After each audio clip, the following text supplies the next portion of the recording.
ఎవరైతే ఆశ కలిగి ఉంటారో దేవుడు అన్నాడు, ఆశ కలిగిన ప్రతి ప్రాణమును నేను తృప్తిపరుస్తా అన్నాడు. హల్లెలూయా. గట్టిగా చప్పట్లు కొట్టి దేవుని నామమున మహిమపడదాం. హల్లెలూయా. నువ్వు ఎక్కడున్నా సరే, నువ్వేం చేస్తున్నా కానీ,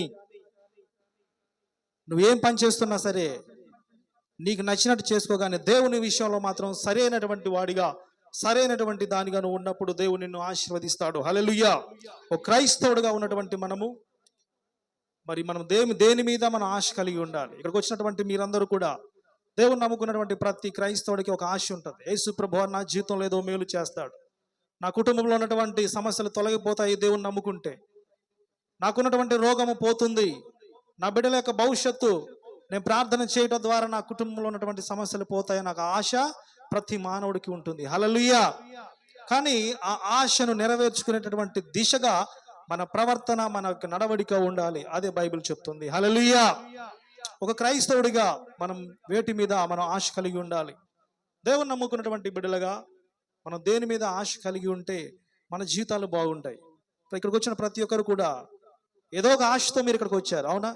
మీకున్నటువంటి అనారోగ్యాన్ని బట్టి ఇక్కడికి వచ్చారు. అయ్యగారికి అమ్మగారికి మంచి కృపావరాలు ఉన్నాయి, అమ్మగారు ప్రార్థన చేస్తే మాకు వెంటనే స్వస్థత కలిగిద్ది అని ఆశతోటి మీరు ఇక్కడికి వచ్చారు. చాలామంది ఈ వారం కనపడినటువంటి వ్యక్తి మరొక వారం కనపడట్లేదు. ఎందుకు? ప్రార్థన చేయగానే దేవుడు వెంటనే వారిని బాగు చేస్తున్నాడు, స్వస్థత కలుగుతుంది.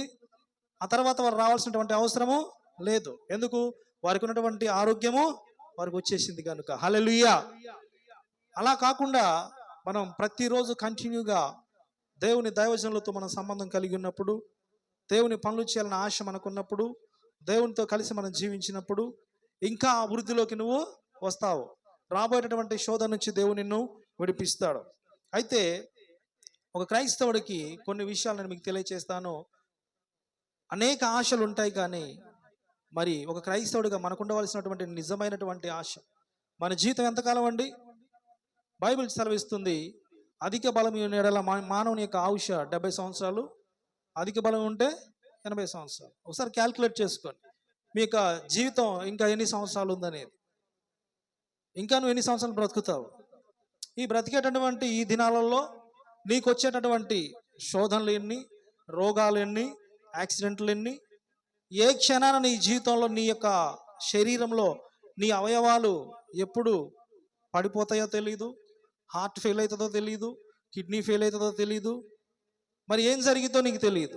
రోడ్డు మీద ప్రయాణం చేస్తున్నప్పుడు మరి ఏమి రాకుండా ఉంటాయో, యాక్సిడెంట్ అయితే తెలియదు, ఏ క్షణాన ఏదైనా జరగవచ్చు. అందుకే బైబిల్ సెలవిస్తుంది, రేపు ఏమి సంభవించినో నీకు తెలియదు కనుక మనం ఏం చేయాలి? చాలా జాగ్రత్తగా ఈ రోజే ఉండాలి. దేవుడు ఈ రోజున మనకి జీవితాన్ని ఇచ్చాడు. ఆ జీవితాన్ని దేవుని నామ మహిమార్థమైన వాడు. కొంత సమయం దేవుడు మనకి ఇచ్చాడు. ఆ కొంత సమయంలో దేవుని కొరకు కొంత సమయాన్ని అనేది మనం కేటాయించినప్పుడు దేవుని కృప కలిగిద్ది. ఏం కలిగిద్దండి? దేవుని కృప కలిగిద్ది. తద్వారా మనకు వచ్చేటటువంటి ఆపదలు, అపాయాలు అవన్నీ కూడా తొలగిపోతాయి. హల్లెలూయా. కీర్తనలు 42వ అధ్యాయము 12వ వచనంలో అక్కడ ఆగుల కొరకు ఆశపడినట్లు దేవా నీ కొరకు నా ప్రాణము ఆశపడుచున్నది. హల్లెలూయా. కీర్తనకారుడు అంటున్నాడు, దుప్పి ఏ విధంగా నీటి కొరకు, నీరు లేకపోతే అది ఏమవుతుందండి? జీవించలేదు. ఎలాగైతే ఆశపడుతున్నదో, ప్రభువా నా కొరకు నా ప్రాణము నీ కొరకు, ఎవరి కొరకు అండి? దేవుని కొరకు ఆశపడుతున్నది, తృష్ణగొనుచున్నది. హల్లెలూయా. ఒక క్రైస్తవుడిగా నువ్వు దేవుని మీద ఆశ కలిగితే నీకున్నటువంటి సమస్యలన్నీ తొలగిపోతాయి. గట్టిగా చప్పట్లు కొట్టండి. విశ్వాసంతో నమ్మినటువంటి వారు జీవితంలో కార్యాలు జరుగుతాయి. దేవుని మీద మొదటిగా మనకు ఆశ ఉండాలి. మానవుడిగా దేవుని మీద ఆశ కలిగి నువ్వు జీవిస్తే నీకున్నటువంటి అవసరత తీరిపోద్ది. మొదటిగా దేవుని మీద ఆశ ఉండాలి. నీ బంధువుల మీద ఆశ ఉండకూడదు, నీ భార్య మీద, నీ స్నేహితుల మీద, ఎవరి దగ్గర నుంచి కూడా నీకు సహాయం రాదు. దేవుని మీద ఆశ పెట్టుకుని నువ్వు ఉంటే నీకు కలిగినటువంటిది, నీకు ఏదైతే లేదో నీ జీవితంలో, ఏదైతే అసాధ్యమైనదో ఉన్నదో అది దేవునికి తప్పకుండా అనుగ్రహిస్తాడు. ఎందుకంటే ఆశ పడినటువంటి ప్రాణమును తృప్తిపరిచే దేవుడు. హల్లెలూయా. రెండవదిగా ఒక క్రైస్తవుడిగా నువ్వు దేని మీద ఆశ ఉండాలంటే దేవుని యొక్క వాక్యం మీద ఆశ ఉండాలి.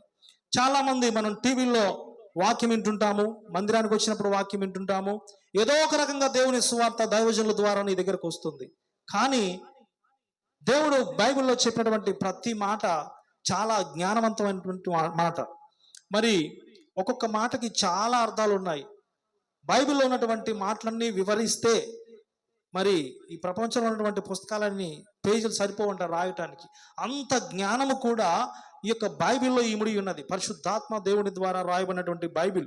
నువ్వు ఎలా జీవించాలి, నువ్వు ఏం చేయాలి, నువ్వు ఎలా ప్రవర్తించాలి, ఎలా మాట్లాడాలి, ఎలా ప్రార్థన చేయాలి, దేవుని దగ్గర నుంచి ఏ విధంగా నువ్వు వరాలు పొందుకోవాలి, ఎలా నువ్వు జీవించాలని ప్రతి ఒక్కటి నువ్వు పుట్టిన దగ్గర నుంచి చనిపోయేంత వరకు, చనిపోయిన తర్వాత నీ ఆత్మ ఎక్కడికి పోవాలో నడిపించేది పరిశుద్ధమైనటువంటి బైబిల్ గ్రంథం. గట్టిగా చప్పట్లు కొట్టి దేవుని నామమును మహిమపరచండి. హల్లెలూయా. అటువంటి బైబిల్ని దేవుడు నీకు అనుగ్రహించాడు. దాని ద్వారా దేవుని జ్ఞానము నీకు అందుతుంది. దైవజనులు ప్రతిరోజు ప్రతి వారం నీకు చెప్పేది ఏంటంటే నిన్ను నడిపిస్తున్నారు. నీవు వింటున్నటువంటి నీవు ఆ వాక్యానుసారంగా నువ్వు జీవించినట్లయితే నీ యొక్క జీవితము ఫలభరితంగా మార్చబడుతుంది. హల్లెలూయా. అందుకే కీర్తనకారుడు అంటున్నాడు, దేవుని వాక్యము మీద ఆశ ఉండాలంటున్నాడు. 119వ కీర్తన 74వ వచనము, నీ వాక్యము మీద నేను ఆశ పెట్టుకొని ఉన్నాను, నీ యందు భయభక్తులు గలవారు నన్ను చూచి సంతోషించుదురు. హల్లెలూయా. ఆయన దేవుని మీద ఆశ పెట్టుకున్నాడండి. దేవుని వాక్యము మీద ఆశ పెట్టుకున్నాడు. డబ్బు మీద ఆశ పెట్టుకున్నాడా? కుటుంబం మీద ఆశ పెట్టుకున్నాడా? సంపద మీద ఆశ పెట్టుకున్నాడా? కార్లు బంగ్లాల మీద ఆశ పెట్టుకున్నాడా? నీ స్నేహితుల మీద, నువ్వు ఎవరినైతే ఇష్టపడుతున్నావో వారి మీద ఆశ పెట్టుకున్నాడా? లేదు. దేవుని వాక్యము మీద ఆశ పెట్టుకునడం ద్వారా ఏం జరిగిందండి? సంతోషము కలిగింది. గట్టిగా చెప్పలు కొట్టి దేవుని నామమును మహిమపరచండి. సంతోషం ఎలా వస్తుంది? చాలా మంది అంటుంటారు, నాకు సంతోషం లేదు, సమాధానం లేదు, నా కుటుంబంలో వేదన ఉన్నది, చింత, కన్నీరు, దుఃఖము, బాధ, నాకున్నటువంటి సమస్యలు పోవట్లేదు. ఒక సంతోషము నీ కుటుంబంలో ఉండాలి అంటే ఇవన్నీ కూడా మన జీవితంలో ఉండకూడదు. దేవుని వాక్యము మీద ఆశ ఉంటే సంతోషము కలిగింది. సంతోషం కలిగితే ఈ బాధ, కన్నీరు, దుఃఖము, ఆర్థిక ఇబ్బందులు, వ్యాధులు, దుష్ట దురాత్మ శక్తులు, మాంత్రిక శక్తులు ఇవన్నీ ఉంటాయా? ఉండవు. మనం వేధించబడతామా? వేధించబడము. బాధపడాల్సిన అవసరం లేదు. ఎందుకు? సంతోషం ఎక్కడైతే ఉంటుందో ఇవన్నీ, సంతోషం లేకపోతే ఇవన్నీ ఉంటాయి కదా. మరి నీకు బాధ ఉంటే సంతోషం ఉంటుందా? ఉండదు. సంతోషం ఉంటే ఏది నీకు ఉండదు. ఎప్పుడు ఒక మానవుడు సంతోషంగా ఉంటాడు, తనకి సకల సమృద్ధిగా ఉన్నప్పుడు, తనకు అనుకునేవన్నీ జరిగినప్పుడు, అతనికి ఏదైతే కావాలో అతని దగ్గర ఉన్నప్పుడు, మంచి ఆరోగ్యం ఉన్నప్పుడు, ఇంకా నాకు ఏది కొదవలేదు అన్నప్పుడు సంతోషంగా ఉంటాడు. ఆ సంతోషం అనేది ఎక్కడ దొరుకుతుందండి? దేవుని మీద, వాక్యము మీద నువ్వు ఆశ కలిగినప్పుడు. చాలా మంది వాక్యం వింటుంటారు, మందిరానికి వస్తుంటారు, దాని ప్రకారంగా నడుచుకుంటారా? లేదు, నడుచుకోరు. ఎలా వస్తుంది సంతోషం? నీకు సంతోషం ఎలా వస్తుంది అంటున్నాడు దేవుడు. నువ్వు వాక్యము మీద ఆశ కలిగి ఉండాలి. దేని మీద ఆశ కలిగి ఉండాలి? వాక్యము మీద ఆశ కలిగి ఉండాలి. దేవుని మాట మీద ఆశ కలిగి ఉండాలి. దేవుని ఆజ్ఞల మీద ఆశ కలిగి ఉండాలి. దేవునికి ఏదైతే తెలియచేస్తున్నాడో, దేవుని ఆత్మ ద్వారా దేవునితో మాట్లాడే ప్రతి మాట మీద నువ్వు ఆశ కలిగి ఉండాలి. అప్పుడు నీ జీవితము సంతోషకరంగా మారుతుంది అంటున్నాడు దేవుడు. హల్లెలూయా. గట్టిగా చప్పట్లు కొట్టి దేవుని నామమును మహిమపరచండి. ఒక క్రైస్తవుడికి అంతకంటే మించింది ఏం కావాలి? సంతోషం కంటే మించింది ఏం కావాలి? ఇప్పుడు నీ కుటుంబంలో బాధలున్నాయి, శ్రమలున్నాయి, నీ జీవితం అనారోగ్యంలో ఉన్నది, ఆర్థిక ఇబ్బందులు కూడా నువ్వు పోతున్నావు. దేవాతి దేవుడు అంటున్నాడు, నా వాక్యము మీద నువ్వు ఆశ కలిగి ఉండు మొదటిగా. అప్పుడు నీకు సంతోషము కలిగింది నీ కుటుంబంలో. మొదటిగా ఎవరి మీద ఉండాలండి ఆశ? దేవుని మీద ఉండాలి. రెండవది ఎవరి మీద ఉండాలి? దేవుని వాక్యము మీద నీకు ఆశ ఉండాలి. మూడవదిగా మనకి, ఒక క్రైస్తవుడిగా మూడవది మనకి ఎవరి మీద ఆశ ఉండాలంటే దేవుని మందిరము మీద ఆశ ఉండాలి. గట్టిగా చప్పట్లు కొట్టండి. హల్లెలూయా. కీర్తనలో 84వ అధ్యాయం 2వ వచనము, నీ మందిర ఆవరణములను చూడవలనని నా ప్రాణము ఎంతో ఆశపడుచున్నది. అది సొమ్మసిల్లుచున్నది. జీవము గల దేవుని దర్శించుటకు నా హృదయమును నా శరీరమును ఆనందముతో కేకలు వేయుచున్నది. హల్లెలూయా. ఎక్కడండి? దేవుని మందిరములో, యెహోవా మందిరములను చూడాలని ఆయన ప్రాణము ఎంతో ఆశపడుతున్నదంట దావీదుది. ఆశ కలిగి ఉన్నాడు. ఏ ఆశ కలిగి ఉన్నాడు? ఫంక్షన్కి పోవాలని ఆశ కలిగి ఉన్నాడా? మరి ఆయన సొంత పనులు చూసుకోవాలని ఆశ కలిగి ఉన్నాడా? ఆయన ఎవరినైతే ఇష్టపడుతున్నారో వారి దగ్గర పోవాలని ఆశపడుతున్నాడా? స్నేహితుల దగ్గర పోవాలని ఆశపడుతున్నాడా? బంధువుల దగ్గర పోవాలని ఆశపడుతున్నాడా? నా మందిరముకు, నీ మందిరముకు రావాలని నా ప్రాణము ఎంతో ఆశపడుచున్నదయ్యా. ఎందుకు ఆశ కలిగి ఉన్నాడు? అందుకే గొర్రెలు కాసుకునేటటువంటి గొర్రెల కాపరిగా ఉన్నటువంటి దావీదుని ఆయన మీద ఆశ పెట్టుకున్నట ద్వారా ఆయన రాజుగా మార్చబడ్డాడు. గట్టిగా చప్పట్లు కొట్టి దేవుని నామమును మహిమపరచండి. హల్లెలూయా. ఎక్కడ ఉన్నటువంటి వ్యక్తిని, ఏ స్థాయిలో ఉన్నటువంటి వ్యక్తిని, ఒక పనికి రానటువంటి వ్యక్తిని పనికొచ్చే విధంగా అందరూ తల ఎత్తుకొని చూసే విధంగా చేశాడు. హల్లెలూయా. ఈ రోజున నీ పరిస్థితి ఏదైనా ఉండవచ్చు. ఒక సాధారణమైన మనిషిగాను ఉండవచ్చు, అనారోగ్యముతోనూ ఉండవచ్చు, కుటుంబ శ్రమలతోనూ కొట్టుమిట్టాడుతూ ఉండవచ్చు, అప్పుల బాధల్లోనూ ఉండవచ్చు, జ్ఞానము లేకుండా ఉండవచ్చు, జ్ఞానహీనుడుగాను ఉండవచ్చు. ఏ పరిస్థితిలోనూ ఉన్నా సరే దేవాతి దేవుడు నీతో చెప్తున్నటువంటి మాట ఏంటంటే, దేవుని మందిరము మీదను ఆశ కలిగి ఉండు, అప్పుడు నీవు సంతోషిస్తావు. గట్టిగా చప్పట్లు కూడా దేవుని నామమును మహిమపరచండి. ఎవరి మీద ఆశ ఉండాలండి? దేవుని మందిరం మీద ఆశ ఉండాలి. ప్రతి ఆదివారం మనం మందిరానికి వస్తున్నామంటే, దేవుని సన్నిధిలో మనం గడుపుతున్నామంటే, నువ్వు ఏ విధంగా నువ్వు మందిరానికి వస్తున్నావు? ఎంత సమయానికి నువ్వు మందిరానికి వస్తున్నావు? నువ్వు మందిరానికి వచ్చి నువ్వు ఎటువంటి ఆశ కలిగి ఉన్నావు? నీ హృదయంలో ఎలాంటి ఆలోచన ఉన్నది? దేవుని పనులు నువ్వు ఎంతవరకు చేస్తున్నావు? దేవుని పరిచర్య ఎంతవరకు చేస్తున్నావు? దేవుని పని జరగాలని ఎంతవరకు నీ యొక్క హృదయము పాటుపడుతున్నది, ఆశపడుతున్నది అని దేవుడు చూస్తాడు. ప్రియ దేవుని జనమా, హల్లెలూయా. దానిని బట్టి నీకు ఆశీర్వాదం వస్తుంది. మనుషులు చూస్తున్నారని కాదు, మనుషులను బట్టి నువ్వు ఎంత చేసినా అది నిష్ప్రయోజనము. దాని ద్వారా నీకు ఏమీ కలుగదు. కానీ దేవుడు చూస్తున్నాడనే ఆశ నీ హృదయంలో ఉండి నువ్వు మందిరంలో ఏ చిన్నది చేసినా, నువ్వు మందిరంలో గడిపితే, దేవుడు అంటున్నాడు 84:2, యెహోవా మందిర ఆవరణము చూడవలనని నా ప్రాణము ఎంతో ఆశపడుచున్నది, అది సొమ్మసిల్లుచున్నది, జీవము గల దేవుని దర్శించుటకు. హల్లెలూయా. జీవము గల దేవుడు ఎక్కడున్నాడండి? దేవుని మందిరంలో ఉన్నాడు. ఎక్కడున్నాడు? మీ ఇంట్లో ఉన్నాడా? మీ పొలాలలో ఉన్నాడా? మీ బంధువుల దగ్గర ఉన్నాడా? మీ చుట్టాల దగ్గర ఉన్నాడా? జీవము కలిగినటువంటి దేవుడు ఎక్కడున్నాడు? ఆయన మందిరంలో ఉన్నాడు. ఆయన మందిరంలోకి వచ్చినటువంటి నీవు, జీవము కలిగినటువంటి దేవుడు నీతో మాట్లాడతాడు. నీ యొక్క హృదయాన్ని దేవుడు దర్శిస్తాడు. నీకు కావాల్సింది ఆయన అర్థం చేసుకుంటాడు. నువ్వు దేవుని మందిరంలో ఉన్నటువంటి నువ్వు చేసేటటువంటి ప్రార్థన దేవుడు వింటాడు. నీకున్నటువంటి సమస్య తొలగిపోతుంది. నువ్వు కన్నీరు కారుస్తున్నటువంటి ఆ కన్నిటిని మనుషులు చూడరు, కానీ దేవాతి దేవుడు చూస్తాడు. ఎందుకు? దేవుని మందిరంలో ఏముందండి? జీవం ఉన్నది. అందరనండి జీవం ఉన్నదని. ఆ జీవము కలిగినటువంటి మందిరంలోకి నువ్వు వచ్చినప్పుడు నువ్వు జీవింపగలుగుతావు. హల్లెలూయా. గట్టిగా చప్పట్లు కొడదాం, దేవుని నామమున పడతాం. ఎందుకు దావీదు అంటున్నాడు ఆ మాట? అయ్యా, నీ మందిరంలో జీవం ఉన్నది, నీ మందిరంలో నేను గడుపుట, నీ మందిరానికి వచ్చుట నా హృదయమునకు ఎంతో సంతోషము కలుగుచున్నది, ఆశ నాలో ఉన్నదయ్యా.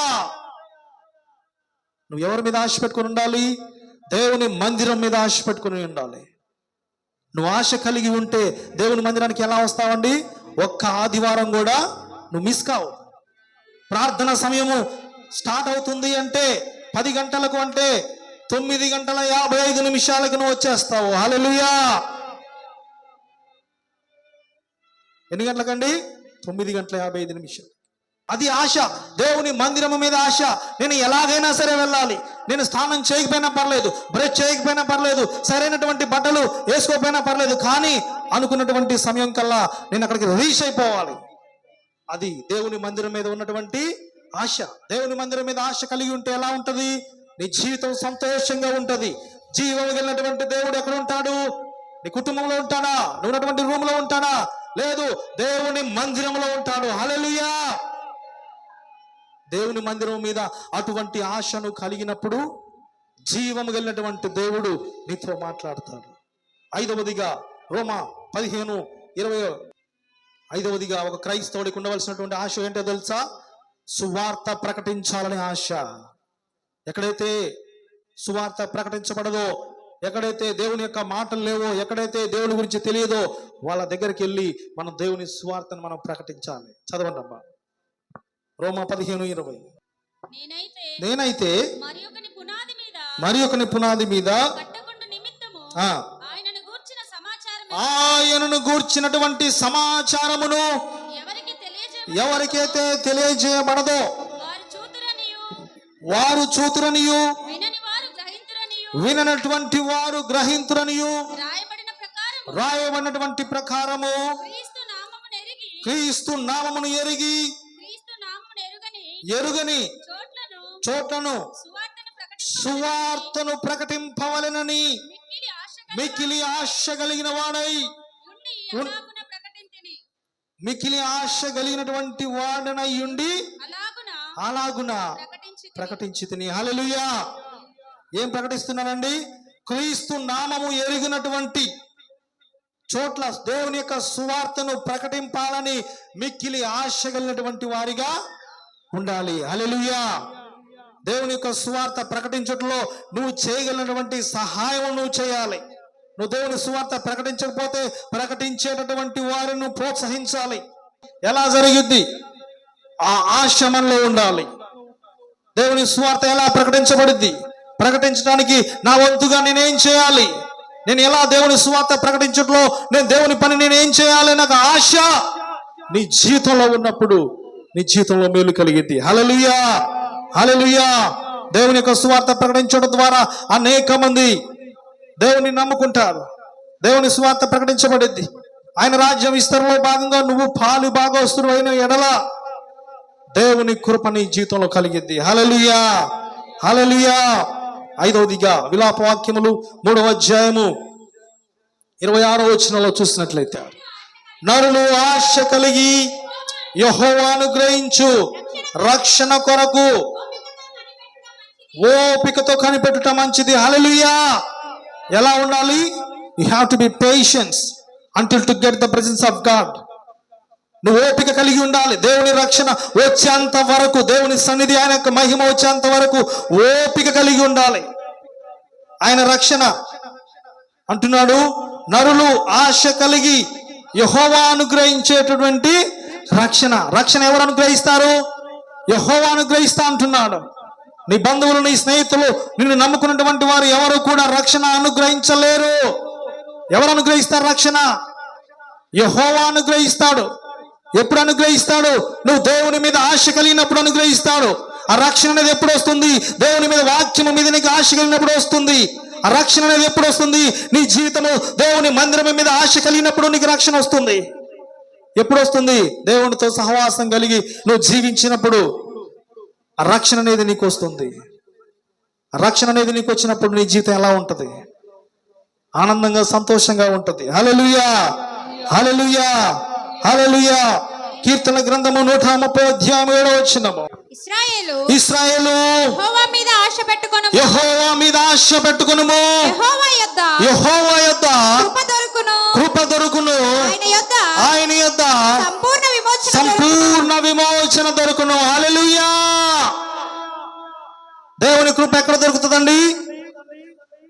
యెహోవా మీద ఆశ పెట్టుకునడం ద్వారా. ఇశ్రాయేలు అంటున్నాను, దేవుని బిడ్డలారా, ఓ దేవుని సంగమా, దేవుని బిడ్డలారా, యెహోవా మీద ఆశ పెట్టుకునుము. ఎందుకు ఆశ పెట్టుకోవాలి? యెహోవా యొద్ద ఏముందండి? కృప దొరుకుతుంది. గట్టిగా చప్పట్లు కొట్టి దేవుని నామమున మహిమపరచండి. యెహోవా యొద్ద ఏం దొరుకుతుంది? కృప దొరుకుతుంది.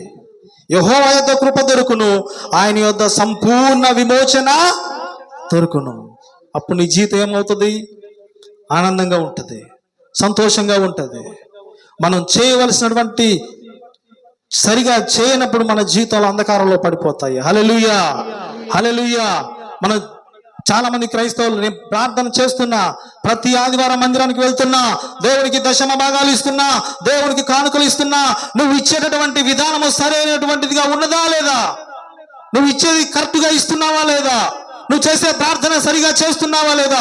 కొన్ని లోపముల వలన కొన్ని కార్యములు జరగవు. హల్లెలూయా, నువ్వు చేయవలసినటువంటి కార్యములు దేవుని కొరకు నువ్వు చేయకుండా, నువ్వు చేయవలసినటువంటి ప్రార్థన దేవుని కొరకు చేయకుండా, నువ్వు మందిరముకు రావాల్సినటువంటి విధానంలో రాకుండా, నువ్వు దేవునికి ఇవ్వవలసినటువంటి మరి ఏదైతే నువ్వు మొక్కుబడి చెల్లించావో అది సరైనటువంటి విధానంలో ఇవ్వకుండా నువ్వు ఎంత ప్రార్థన చేసినా కానీ నిష్ప్రయోజనము. నువ్వు ఒక క్రైస్తవుడిగా ఉన్నా సరే, నువ్వు ప్రార్థనాపరుడు అయినా సరే, దేవుని మందిరంలో నువ్వు చేయవలసినవి చేయకపోతే, సరైనటువంటి విధానంలో నువ్వు చేయకపోతే అది జరగదు. అయ్యా నేను కానుకలు ఇస్తున్నా, నువ్వు ఇస్తున్నావా? సరిగ్గా ఇస్తున్నావా? దేవుని సొమ్ము ఎంతైనా దాచుకున్నావా? దేవుని మందిరానికి వస్తున్నానయ్యా, నేను ప్రతి ఆదివారం ప్రార్థన చేస్తాను, వస్తున్నావు. దేవుని మందిరం మీద ఆశ కలిగి నువ్వు వస్తున్నావా? సరైనటువంటి సమయానికి వస్తున్నావా? నువ్వు చేయవలసిన ప్రార్థన నువ్వు చేస్తున్నావా? దేవుని ఆజ్ఞలన్నీ నువ్వు పాటిస్తున్నావా? సరైనటువంటి విధానములో అది చేసినప్పుడు దేవుని మహిమను చూస్తావు. హల్లెలూయా. నువ్వు ప్రతి ఆదివారం మందిరానికి వెళ్ళటం ప్రజలందరూ చూస్తారు, కానీ నువ్వు వచ్చేటటువంటి విధానం ఎలా ఉంది? సరైనటువంటి సమయానికి దేవుని మందిరం మీద నువ్వు ఆశ కలిగి వస్తున్నావా? దేవునికి వచ్చి ఇచ్చినటువంటి దాంట్లో కృతజ్ఞత కలిగి నువ్వు దేవుడి కొరకు జీవిస్తున్నావా? ఆ విధానాన్ని దేవుడు చూస్తాడు. హల్లెలూయా. అందుకని ఇక్కడ ప్రతి క్రైస్తవుడికి మన ఆశ ఎలా ఉండాలి? దేవుని మీద ఆశ కలిగి ఉండాలి. మొదటిగా ఎవరి మీద అండి? దేవుని మీద ఆశ కలిగి ఉండాలి. రెండవదిగా దేవుని వాక్యము మీద ఆశ కలిగి ఉండాలి. విన్నటువంటి వాక్యం దాని ప్రకారంగా నువ్వు నడుచుకున్నప్పుడు నీ జీవితం ఆశీర్వాదకరంగా ఉంటుంది. నీ కుటుంబంలో మేలు జరుగుతాయి. నువ్వేదైతే ప్రార్థన చేస్తావో అది జరిగింది. దేవునికి సహాయం చేస్తాడు. దేవుని ద్వారా సహాయం నువ్వు పొందుతావు. మూడవదిగా దేవుని మందిరం మీద నీకు ఆశ కలిగి ఉండాలి. ప్రతి ఆదివారము విలువైనది. ఈ ఆదివారం దొరికినటువంటి దేవుని కృప, ఈ ఆదివారం నీ కుటుంబానికి వచ్చినటువంటి ఆశీర్వాదము నెక్స్ట్ ఆదివారం నీకు దొరకదు. ఈ ఆదివారం దేవుడు మాట్లాడినటువంటి మాటలు నెక్స్ట్ ఆదివారం దేవుడు నీతో మాట్లాడడు. అందుకనే దేవుని మీద ఆశ కలిగి ప్రతి ఆదివారం నీకు చాలా విలువైనది. దేవుని నీ ఆయుష దినములు పొడిగిస్తున్నాడు. కాబట్టి మన ప్రతి ఆదివారం ఏం చెప్తున్నా? సరైనటువంటి సమయానికి రండి. అలా నువ్వు ఆశ కలిగి వచ్చినప్పుడు నువ్వు సంతోషిస్తావు. నీ కుటుంబంలో సంతోషం ఉంటే ఏ బాధలు నీకు ఉండవు. హల్లెలూయా. దేవుని మందిరంలో ఏం దొరుకుద్దండి? దేవుని కృప కలిగిద్దంట, దేవునికి రక్షణ దొరికిద్దంట. నాలుగవదిగా దేవుని సువార్త ప్రకటించాలన్నటువంటి ఆశ. నీ ద్వారా దేవుని సువార్త జరగాలి, దేవుని పని జరగాలి. నువ్వు చేయలేకపోతే చేసేవాడిని ప్రోత్సహించాలి. నీ దగ్గర ఉన్నటువంటి దాంతో ఎలా జరిగింది, దేవుని పరిచయం ఎలా జరిగింది, ఆయన సువార్త ఎలా మరి జరిగింది, ఎలా ప్రకటించబడింది, దాని కొరకు నేనేం చేయాలి అనే ఆశ నీలో ఉండాలి. ఐదవది దేవుని రక్షణ పొందాలనే ఆశ. హల్లెలూయా. దేవుని రక్షణ ఎక్కడ దొరికిందండి? దేవుని రక్షణ ఆయన యొద్ద, యెహోవా మీద ఆశ పెట్టుకొనుము, యెహోవా యొద్ద కృప దొరుకును. ఎక్కడ దొరికింది దేవుని కృప? దేవుని దగ్గర దొరికింది, దేవుని మందిరంలో దొరికింది. కాబట్టి మనకున్నటువంటి ఆశ, ప్రతి ఆశ దేవుని కొరకు మనం ఆశ పెట్టుకుని ఉండాలి. దేవుని మందిరం మీద నీ జీవితాన్ని, వాక్యం వింటున్నటువంటి నువ్వు కొన్ని విషయాల్లో నువ్వు మారు మనసు పొందగలిగితే, చేసేటటువంటి పని సరైనటువంటి విధానంలో నువ్వు చేసేటటువంటి భక్తి సరైనటువంటి విధానంలో నువ్వు చేయగలిగితే అప్పుడు దేవుడు నీ మేలును నువ్వు చూస్తావు. హల్లెలూయా. అందరం లేచి నిలబడదాము. Thank you Jesus. అయ్యా, నీ మీద ఆశ నాకు కావాలి. నీ వాక్యము మీద నాకు ఆశ కలిగి ఉండాలి. సరైనటువంటి రీతిలో నా యొక్క భక్తి ఉండాలి. నీ యందు భయభక్తులు కలిగి నేను జీవించాలి. నా ఆశ ఇప్పటి వరకు సరైనటువంటి ఆశతోటి నేను లేను. నా యొక్క ప్రవర్తన సరిగా లేదు. చేయవలసినటువంటి భక్తి సరిగా చేయలేకపోతున్నాను. ఎస్, నీ ఆజ్ఞలు సరిగా నేను పాటించలేకపోతున్నాను. నా ఆశ నీ సన్నిధి మీద, నీ మీద నాకు ఆశ కావాలి నాయన. ఇప్పటి వరకు నువ్వు ఏదైతే కలిగి ఉండలేదో, దేవుని దగ్గర నుంచి నువ్వు ఏదైతే కావాలని ఆశపడుతున్నావో దేవుడు నీకు ఇవ్వడానికి సిద్ధంగా ఉన్నాడు. ఈ రోజున దేవునితో మాట్లాడుతున్నాడు. ఆశ కలిగినటువంటి ప్రతి ప్రాణమును తృప్తిపరిచేటటువంటి దేవునితో ఉన్నాడు. హల్లెలూయా. Thank you Jesus. రెండు చేతులు పైకెత్తి, ప్రభువా, ఈ రోజు నుంచి నేను నీ మీద ఆశ కలిగి ఉండాలి. నీ మందిరము మీద నీ ఆశ కలిగి ఉండాలి. నీ వాక్యము మీద నేను ఆశ కలిగి ఉండాలి. ఎన్నో వర్తమానాలు ఎంతో మంది దైవజనులు నాతో మాట్లాడి ఉన్నారు, కానీ దాన్ని సరైనటువంటి విధానంలో నేను వినలేకపోతున్నాను, ఆచరణలో పెట్టలేకపోతున్నాను, దాని ప్రకారంగా జీవించలేకపోతున్నాను. ఆ ప్రకారంగా నా యొక్క ప్రవర్తన లేదు నాయన. దేవుని సన్నిధిలో ఒప్పుకో. ఎందువల్ల? సాతాను నీ జీవితంలో అడ్డుపడుతుంది. నీ జీవితంలో ఎదురు వస్తున్నటువంటి అడ్డుబండలు, ఎదురు దెబ్బలు, అపవాది క్రియలు, ఇవన్నీ తొలగిపోవాలని నీ జీవితంలో నిజంగా నీ కోరిక ఉంటే, సరైనటువంటి మార్గంలో నువ్వు నడవాలని ఆశ నీలో ఉంటే, దేవునితో సంబంధం కలిగి జీవించు ప్రియ సహోదరి సహోదరుడా. నీ కుటుంబము దేవునితో నడవాలని ఆశ నీలో ఉంటే, దేవుడు చెప్పిన ప్రతి మాటను ఆచరించినప్పుడు నీకున్నటువంటి రోగము పోతుంది, విడుదలైపోతుంది. దేవుని మేలును పొందుకోవటానికి సిద్ధంగా ఉంటావు. అప్పుడు నువ్వు అర్హుడుగా నువ్వు ఉంటావు, అర్హురాలుగా నువ్వు ఉంటావు. దేవుని దగ్గరికి రావటానికి ఒక మార్గం ఏర్పడుతుంది. నువ్వు ఆశ కలిగి ఉండవలసింది, నువ్వు దేవుని మీద ఆశ కలిగి ఉండాలి. ఈ లోకంలో మనుషుల మీద నువ్వు ఆశ కలిగి ఉండకూడదు. ఈ లోకంలో డబ్బు మీద నువ్వు ఆశ కలిగి ఉండకూడదు. ఈ లోకంలో ఉన్నటువంటి సంపద మీద నువ్వు ఆశ కలిగి ఉండకూడదు. ఈ లోకంలో నిన్ను నమ్ముకున్నటువంటి వారి మీద కాదు ఆశ. మొదటిగా నువ్వు దేవుడికి ఇవ్వవలసినటువంటి ప్రాధాన్యతను దేవుడికి ఇవ్వు. దేవుని మీద ఆశ కలిగి ఉండు. దేవుని మందిరం మీద ఆశ కలిగి ఉండు. దేవుని వాక్యం మీద ఆశ కలిగి ఉండు. దేవుని సువార్త ప్రకటించాలని ఆశ కలిగి ఉండు. అనేక నశించిపోతున్నటువంటి అనేక ఆత్మలను రక్షించాలని ఆశ కలిగి ఉండు. దేవుని జీవితంలో ఒక బలమైనటువంటి కార్యము జరిగిస్తాడు. హల్లెలూయా. మునుపెన్నడూ చూడనటువంటి మహిమ కార్యములను నీ ద్వారా దేవుడు జరిగిస్తాడు. But you have a desire in your heart. What you want to do for the glory of God, you have to do without delay. That is very goodness. దేవుని జీవితంలో మంచిని చేయాలని ఆశపడుతున్నాడు. హల్లెలూయా. నువ్వా ఎవరి మీద నువ్వు ఆశ కలిగి ఉన్నావు? ఈ రోజున ఒక తీర్మానము నువ్వు తీసుకో. స్తోత్రం.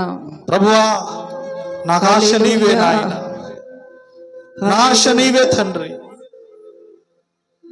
నువ్వు నాకు సహాయం చేయాలి. Hallelujah. Thank you. Hallelujah. Lord, I'm praising and worshiping you. Hallelujah. Yes, దుప్పి ఏ విధంగా ఆశపడుతుందో అలా నేను ఆశపడుతున్నానయ్యా. Thank you Lord. Thank you holy spirit. దుప్పి నీటి వాగుల కొరకు ఆశపడు నాట్లు దేవా,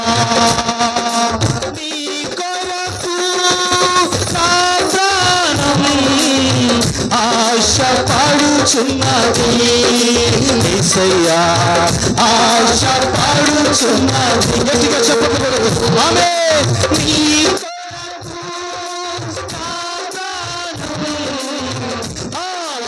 ఆశపడుచున్నది యేసయ్యా, ఆశపడుచున్నది.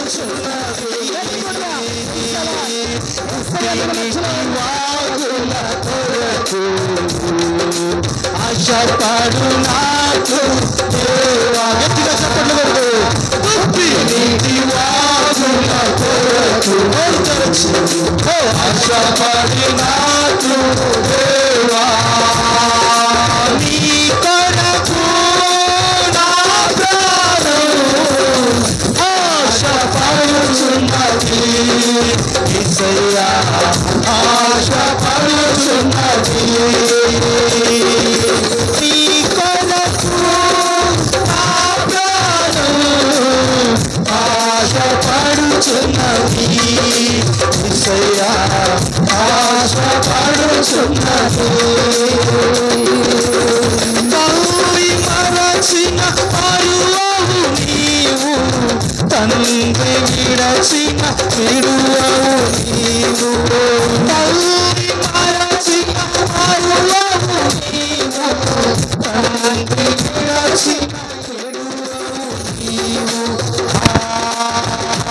హల్లెలూయా.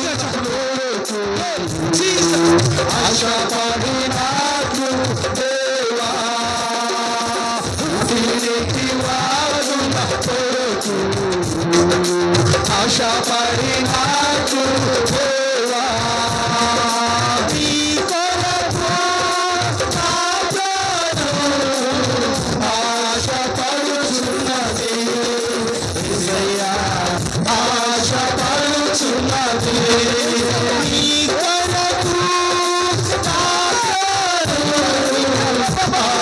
ఆశపడుచున్నది యేసయ్యా ఆశపడుచున్నది ఎండిపోయిన ఎముకల పైన జీవమిచ్చే దేవుడయ్యా ఎండిపోయిన ఎముకల పైన జీవమిచ్చే దేవుడయ్యా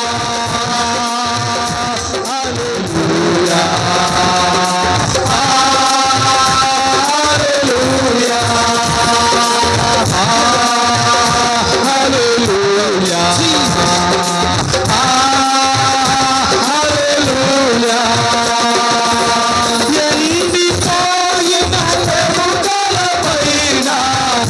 జీవనిచ్చే దేవుడయ్యా ఎంత మధురము నీ ప్రేమ ఎన్నరమా నా దేవా ఎంత మధురము నీ ప్రేమ ఎన్నరమా నా దేవా పుట్టినట్టి వాగుల కొరకు ఆశపడినాట్లు దేవా పుట్టినట్టి వాగుల కొరకు ఆశపడినాట్లు దేవా నీ కొరకు నా ప్రాణం ఆశపడుచున్నది యేసయ్యా ఆశపడుచున్నది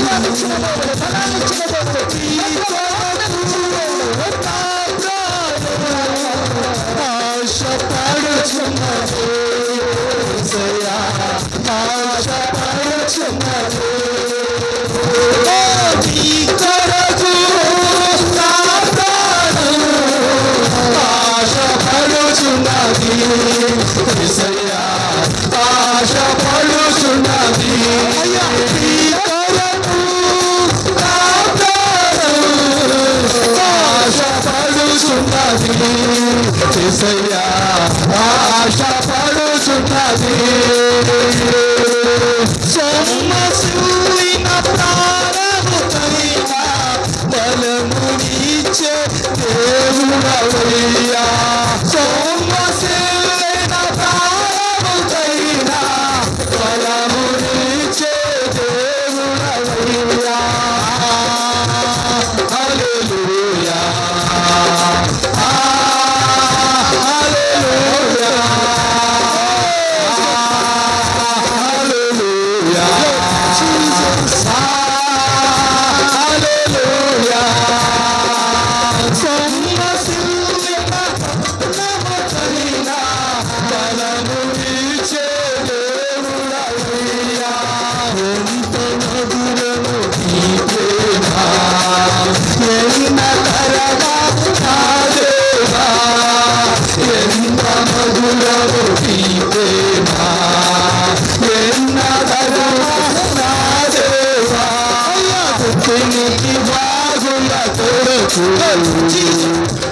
ఆశపడినాను దేవా నివాసుల కొరకు ఆశపడినాను దేవా నీ కొరకు నా ప్రాణం ఆశపడుచున్నది యేసయ్యా ఆశపడుచున్నది నీ కొరకు నా ప్రాణం ఆశపడుచున్నది జీసస్ ఆశపడుచున్నది వాగుల కొరకు ఆశపడినాను దేవా వాగుల కొరకు ఆశపడినాను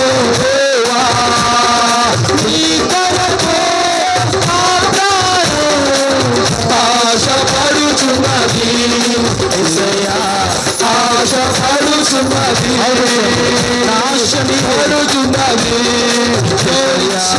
ఆశ పడుచున్నది కొరకు నా ప్రాణం ఆశ పడుచున్నది యేసయ్యా ఆశ పడుచున్నది నీ కొరకు నా ప్రాణం ఆశ పడుచున్నది యేసయ్యా ఆశ పడుచున్నది నీ కొరకు నా ప్రాణం ఆశ పడుచున్నది యేసయ్యా ఆశ పడుచున్నది